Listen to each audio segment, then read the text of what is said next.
Hi, everybody. Thank you all for joining us on the Small Biz Chat podcast. Hopefully, you're watching us on my Small Biz Lady YouTube channel or on my Small Biz Lady Facebook page. Be sure to share and like and leave a comment. Or if you have an idea for a topic for an upcoming episode, leave that for us as well. We want to make sure we give you what you need to succeed in business. Now it's time for me to introduce my guest. Matt Ryder. He's a former Special Forces serviceman, founder of Sales Sniper, and currently serves as the CEO of the 7th Level Group. Matt's rapid ascent in high ticket sales showcased his unique approach, which was his adoption of NEPQ, the 7th level method, which quickly propelled him to a consistent 100K per month within 90 days. With a global reach, Matt oversees sales teams and passionately ensures broad access to transformative training. His CEO role at 7th Level reflects his commitment to empowering individuals in all aspects of life through valuable tools, training, and strategies. For more information, go to 7thlevelhq.com. Matt, welcome to the Small Biz Chat podcast. Hello, nice to be here. Thank you so much. Well, I really appreciate you because you're joining us all the way from Australia. So I know it's early where you are. So I had to turn the camera upside down and everything. Well, thank you so much. So tell us a little bit about you. How did you become this sales beast, right? Yeah, so I was in special was in high school and then went to university. I was going to be a doctor. And then decided about 6 months in that I would rather join the army, much to my parents' chagrin. And then so dropped out, joined the military, and then ended up going into special operations and then became a sniper. Did that for a number of years and got deployed and did the thing that young 20-year-old men do in the military. And then from there, when I got out, sort of opened, I went and became a personal trainer because when you get out of the military, you've only got two options, become a cop or a personal trainer. So I chose personal trainer, right? And then after that, ended up opening up a gym, ended up opening up 17 more of them with a sort of like small conglomerate of business partners. We had like 120 staff. Then from there, became a relatively disenfranchised with how the business was sort of operating in terms of its sort of treatment of people and some other things like that. And so I basically sold my share, sort of borderline walked away from it just before COVID.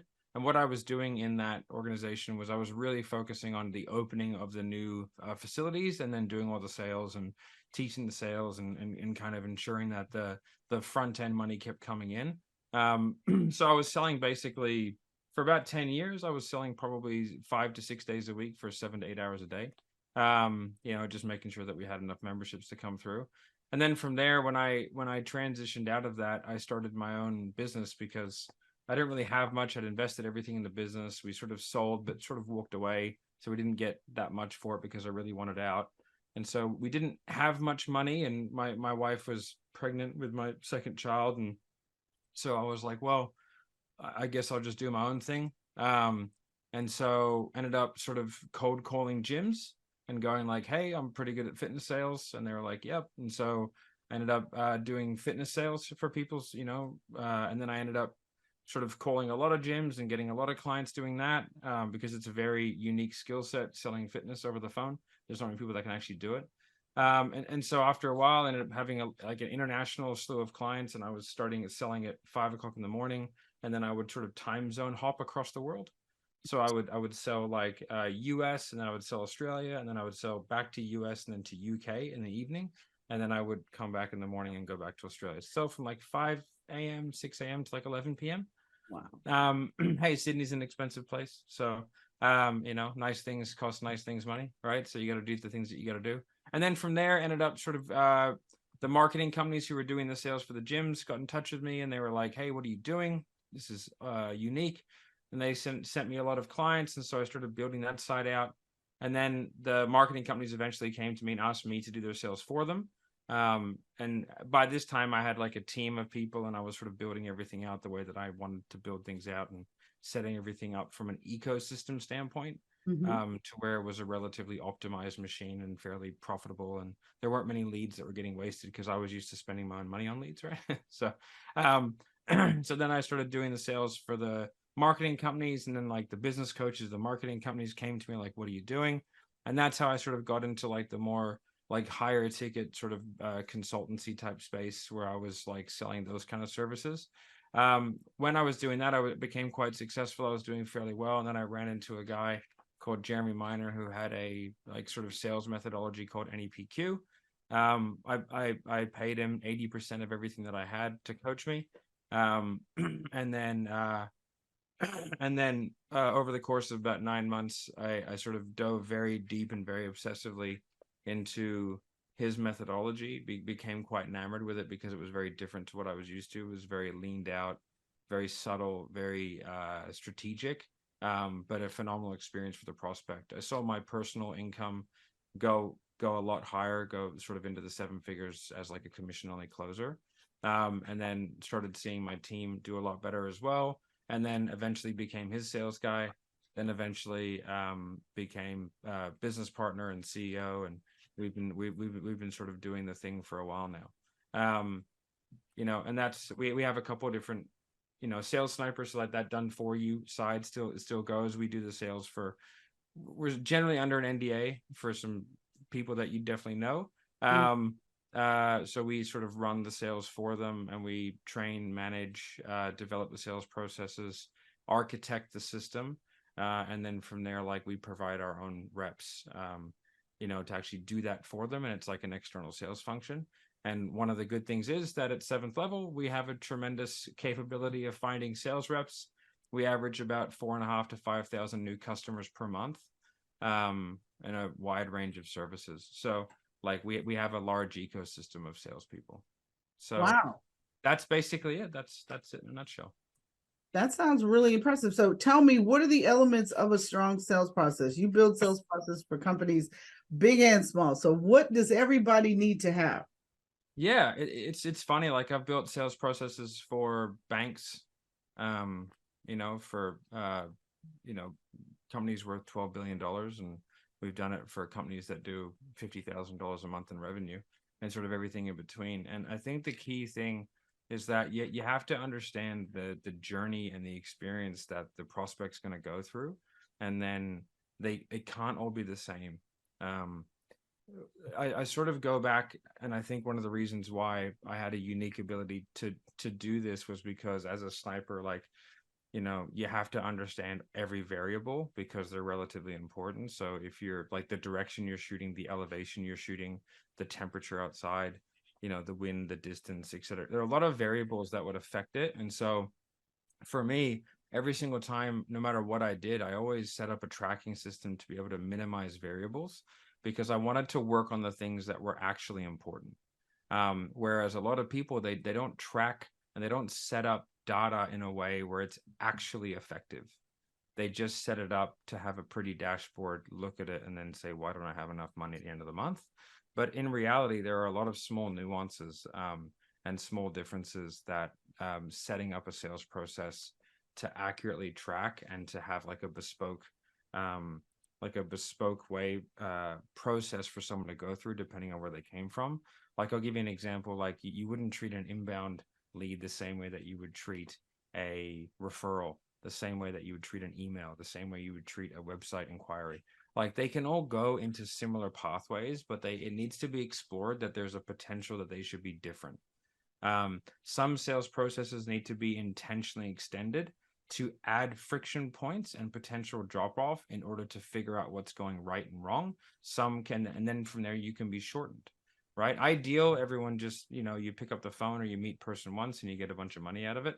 Like that's not reality. So what we need to do is find like, what is the right amount of time and what are the things they need to experience in order to put the salesperson and the business in a position to be able to have a high percentage or likelihood of converting the right people, which is another really important. So having really clear client avatars and stuff like that. But it's really about mapping out the ideal process, figuring out what they need to see, and then from there figuring out what are the friction points, so potential drop-offs, and then putting in a tracking system in place, and then being able to then delineate the skill-based activities along the way and the process-based activities.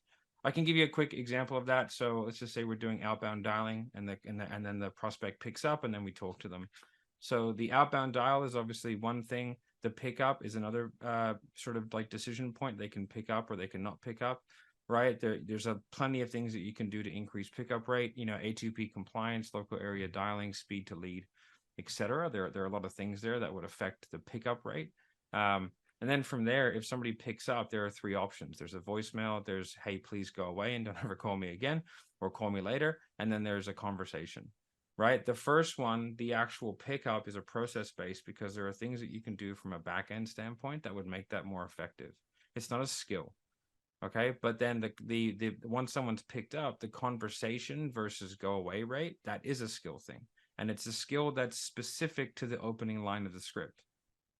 And so and that is a top of funnel sort of activity. And so if you get someone much better at that, they will have a tremendous amount more people that go through the entire process. Therefore, you'll make more sales by proxy without that person really having to get any better. And everyone's running around in sales training land trying to get better at handling objections. But in reality, they have no idea what they're good at or bad at. And so a good sales process creates an ideal scenario for the prospect, but it also facilitates a system where a salesperson, a sales manager, and a business can identify the failings of the process and the failings of the individual who's doing it, and then put things in place to tangibly fix it step by step. So you're saying that sometimes it's the system, sometimes it's the sales rep, but the point is you got to be tracking everything. Is that what you're saying? Yeah, I think the key is to make things probably unnecessarily complex in the beginning and then simplify them as you go. In terms of your actual tracking, like if you track everything, you can figure out what's not worth tracking. The issue is if you don't know what's worth tracking. And it's not that I know it's worth tracking, but I know how to figure out what is worth tracking over time. Like I never would have thought a year ago that the total delinquency rate of credit cards in the United States would have affected my business. However, it does. I've done the analysis. The two big things that really affect us as a business to consumer business of a high volume clientele, one is housing prices and two is delinquency rates, because recently a lot of funding people have brought in, after speaking with funding partners, they've brought in debt to equity ratio as one of the key factors instead of just income and credit. So what does that mean to me? I can do an analysis and I can say, what are the lowest debt to equity ratio people in America? A lot of the time it's like 29 to 39-year-old males. Why? Because they've just started their family. They just bought their house. They haven't paid any of it off, right?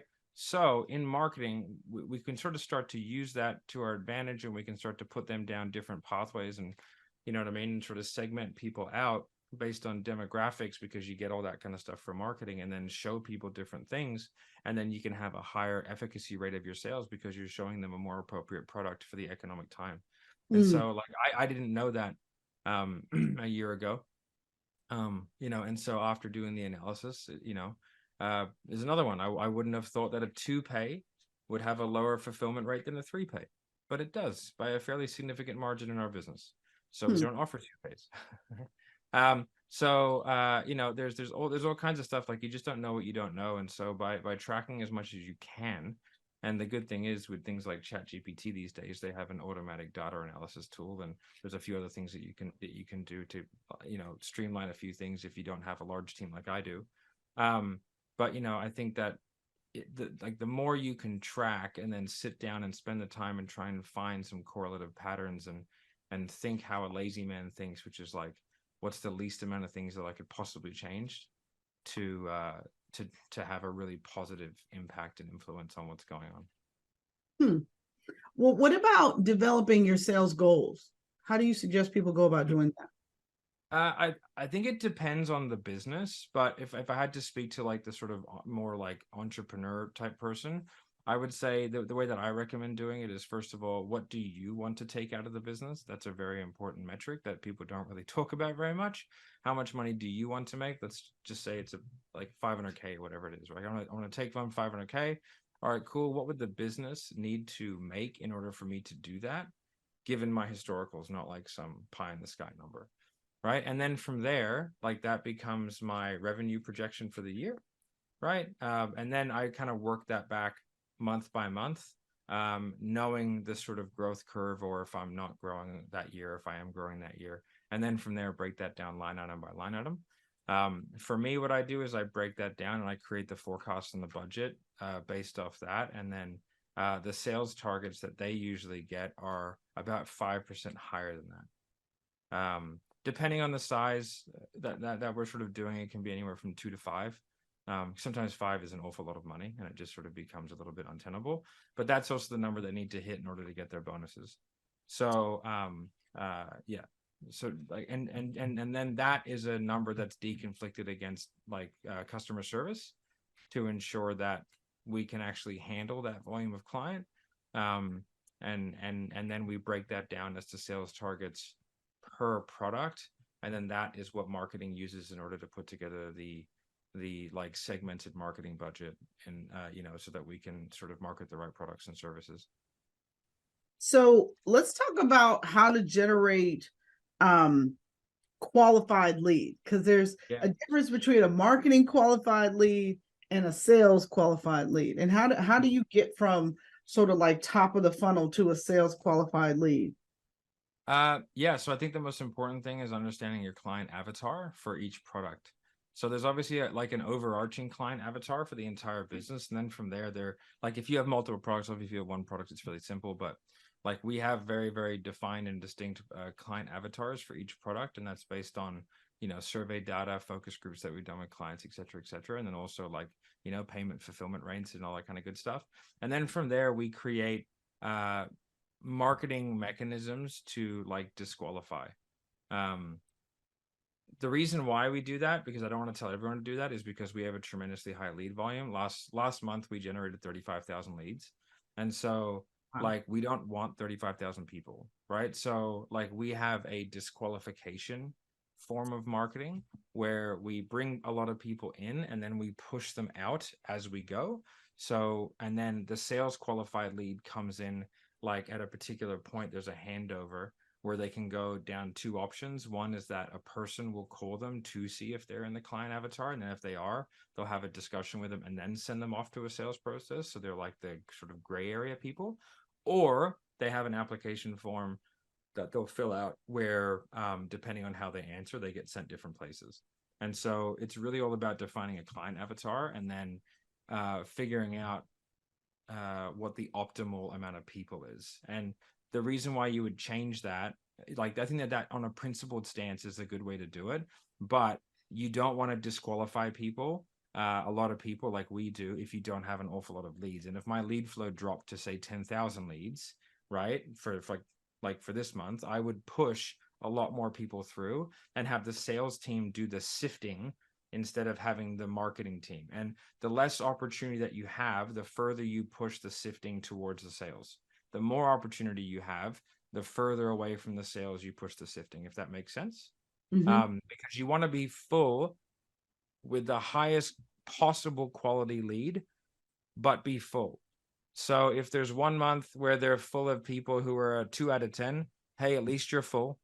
And if there's one month where you're full with 4 out of 5, with like a 9 out of 10, fantastic, home run, everyone's happy as Larry. So it's really a kind of variable metric that's based on opportunity.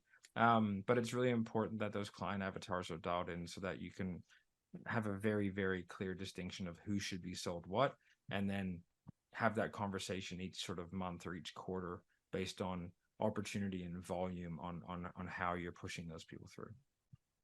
Now, I want to switch gears with you a little bit and talk about how to hire a great salesperson, because I think this is a big challenge for a small business, especially because there's seasoned seasoned sales experts out here. There's newbies just out of school. What is the best sort of like salesperson avatar that you could go after? Yeah, it's a difficult one because everybody wants sales killers, right? But I think the first thing you should do is take an actual audit of what you're offering. And I know that you love your business, and I know that like that's great, but you probably aren't at a stage where a really good sales rep will consider you. That's right. So, like having been a very in-demand salesperson myself, I would only choose the absolute best. Like if you only have one marketing channel, I would never sell for you. Right? Like if you're relying only on Meta, sorry. If you don't have a comprehensive content strategy, sorry. If you don't have like multiple tiered products, sorry. If I can't call your clients and have them have a good experience, sorry. Right? The reason being is because there are a hell of a lot more businesses than there are good salespeople. Right? So salespeople, for lack of a better term, are the hot chick at the bar. And it will always be that way. And so you want to set up your business to not require a rock star. And if you do, there's something wrong. So, and getting a rock star early can actually be a real problem. I have been in 2 businesses that I was the salesperson, and when I left, they went bankrupt within about 6 to 7 months because I was selling an awful lot of people. They made the assumption their marketing was good, and I would tell them, hey, this marketing needs a real revamp. This isn't good. I'm just good at creating a comprehensive strategy that sort of picks up a lot of the slack for poor marketing, but they didn't know what I was doing because I was doing it myself. And so I'm because I've owned my own businesses and I'm very data and process driven. And for me, I found it quite scary to put somebody else's to put my livelihood for my kids and my wife in somebody else's hands in the marketing department. So I would do an awful lot of stuff to really generate more leads in the ecosystem and get the CRM and just do all kinds of things like that. So the key would be like do an assessment, figure out where you're at, and don't set up for a unicorn, because if you do get one and you don't take the feedback of like, hey, this marketing isn't good, then you expect somebody else to come in, then you make your KPIs what that person was doing. But Steph Curry be doing Steph Curry things. You can't get a guy off the bench to come in and be Steph Curry. Like it just doesn't work that way. Right. And so like you just give that guy the ball and he makes magic happen. Like that's just what it is. And if you get one of those guys early, it will destroy a few things because you will expect that forever and you'll be chasing it. And so set the business up to be appropriate for the level of rep that you want. A sales rep will not come in and design your sales process. It is not their job. And the person who can do that will leave quickly because they're a rocket ship on the way up, right? So if you're expecting that, then just hire a professional to set up your sales process and then bring a person into a process that's cogent and makes sense.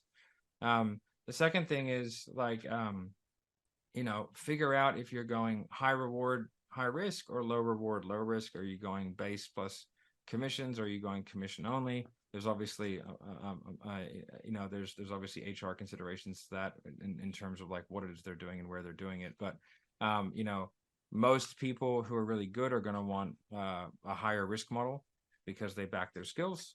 And then from there, it's about, so once you have that ecosystem, I like to interview. I don't think qualifications mean much right now when it comes to sales, right? If they have NEPQ, obviously they're better, right?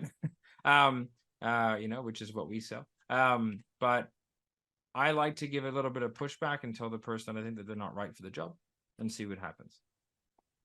And then I also like to just ensure that they have the right attributes and that they're ethical and all that kind of stuff. And but it's very difficult to tell that. And salespeople are like sort of used sports cars. They can look really nice in the lot, but it's not till you start driving it that you're really going to make sure.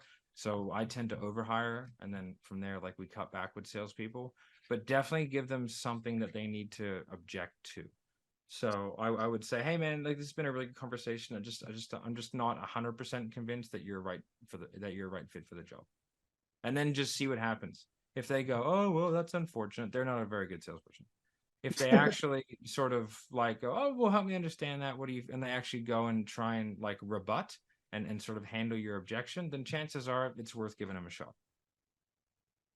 I love it. I love it. When we come back on the SmallBizChat podcast, we're going to talk more about sales and how we can all get better. You're watching the SmallBizChat podcast. I'm Melinda Emerson, your host, and we will be right back. Hi, I'm Melinda Emerson, Small Biz Lady, and I want to welcome you to Small Biz Lady University. Our mission here is to end small business failure. So all of the courses here are about two things: how to become your own boss or how to make money online. So that's what we do here. So whether you want to learn about email marketing and sales funnels, or you're ready to get started with social media selling, or if you're really just getting started with e-commerce, you might want to jump into our How to Sell and Market Online course. Either way, if you want to learn how to become your own boss and do it well, I have everything you need here at smallbizladyuniversity.com. If you have any questions or have any technical problems getting signed up, just email us at support@melindaemerson.com. Take care.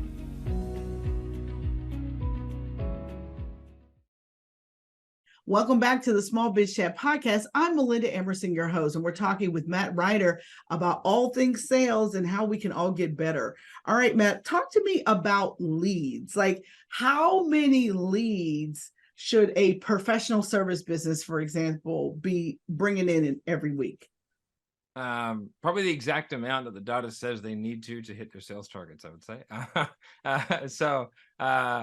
It's actually like a formula. Have you ever heard the term MIND?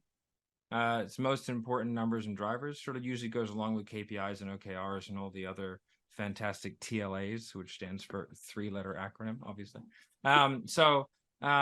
It's a really good system that allows you to kind of figure out exactly all the numbers that need to be hit based off like historicals or some pretty good assumptions. And so it starts off with your revenue target, like we spoke about earlier. And then from there, let's just say, like, I'm going to break down from lead source A. Let's say we want to get, we need to generate X amount of dollars, like $1 million, right? And let's just say it's a $10,000 sale. So I need to do like 1,000 sales or something like that. I'm not very good at math. So I'd be like, let's just say I'm just going to go with 100 sales because easy. Now, if I need to make 100 sales, then let's just say our sales team closes at 50%. So I need 200 sales calls to show up. Okay. Then from there, to get 200 sales calls to show up, because we're not going to have a 100% show up rate, I'm just going to use another easy number. Let's say it's a 75% show up rate. So we have 300 bookings, right? So 300 bookings is 200 show up is, or would that be 66%? Sorry. And then is a 50% close rate. So and then we make our 100 sales, right? So, and then from there, it'd be like, all right, cool. Whatever, let's just say that they're booking in straight from like a application form. Well, how many people need to fill out the application form in order to get to 300 bookings? Let's just say it's 600. Okay. And then it's how many people need to get into page A to see that application form. Let's just say it's 3,000. Okay. And then from there, to get 3,000 to get to that application form, how many people need to click through to the ad to get to the page, right? And then from there, it's just a way backwards. Like, what's the click-through rate? And then from there, it's like, okay, well, what's our average cost per click? So now we have a budget for that particular campaign. How often do we have to rotate the ad creative? On a high spend month, you have to rotate ad creative a lot, right? Like, I think last month we spent $846,000 on paid advertising. So that there's a lot of ad creative that goes into that, because we had a particularly high month because of an event. We had a 20,000 person event. So all that kind of stuff. And so then from there, you basically have, from that channel, based off your historicals, exactly how many people you need to get through the sale process, and then exactly how many leads you need in order to facilitate that. And so it goes back to what we were talking about before. You just want to be full. And so be as full as you can be. And I don't like to delineate really good leads and bad leads, because, especially if it's a financial qualification, because money is tidal. There are times where I've been doing quite well. There are times when I've not been doing well. There's also times when I'm doing well where I have more cash or less cash, depending on investment, reinvestment, whatever it may be, right? And so I like to create pipelines, and conversations are one of the best ways to do that. And I don't think that one of my biggest bugbears, and fire anybody or don't hire anybody that says this, who says that those leads aren't worth my time. It's like, first of all, everyone's of the same value. I don't care how much money you have. That really doesn't have a bearing on how much value you have as a person. And second of all, if I'd talk to them, why wouldn't you? It's like, you know, they might buy in 6 months. And if your product or service is genuinely a net good, and it really helps people, because all businesses just kind of, they either fulfill an emotional need or solve a problem and hopefully do it at a profit, then give that person the opportunity to see what you do, because you might solve a serious problem, and maybe they can't buy it there and then.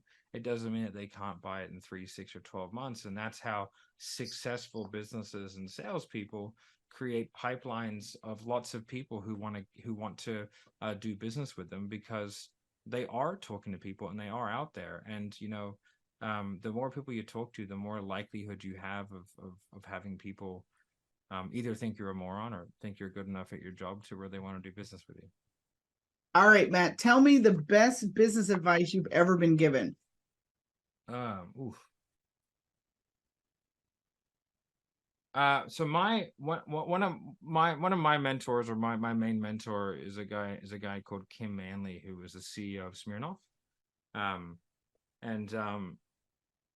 He the best advice he ever gave me was that you will never make truly good business decisions until you are independently wealthy of the business. And so that really stuck with me, because I think like I was very much in the mode for a long time of this constant reinvestment back into the business of all the money, because I had this vision of like creating this monster. And listen, I have a pretty big business. However, during that time, like the amount that I foregoed personally, I think looking back was over the top. And the only people who really benefited, the only people who that really detracted from, was my family. And so, and also like my staff and myself as well, because if I need the business for money, it's very difficult for me to make the right decision for the business. There's a reason why Bob Iger is worth $690 million. There's a reason why CEOs are paid so much money. And it's a lot of it is really to insulate their need for the money. If you're paid $50 million a year, you're pretty good 3 months in, right? Like you're pretty fine. And so if you need the business for money, you will always make a more employee mindset decision. So once I sort of, at least for me, figured that out, I was able to structure the business in a way where I was able to make a good, very, I would say, healthy amount of personal income. Bring it to someone who really knows what they're doing, you know, like a wealth management person. And then from there, you know, generate a pretty significant income outside of the business, which then freed me up to really make fairly, you know, money agnostic business decisions, which has sort of, you know, taken me from working 50 to 60 hours a week to working 20 to 25, and having the business be kind of more efficient than what it ever has been, and profitable. So love it. Matt, thank you so much for being here all the way from Australia. I so appreciate you. And you have really given us so much great information. If you're thinking about starting your dream business, be sure to check out my one-day virtual summit that we are having on January 16th. It's going to be everything you need to learn how to become your own boss. And for more details, head over to smallbizladyuniversity.com. And with that, I want to leave you with this. You never lose in business. Either you win or you learn. God bless everybody.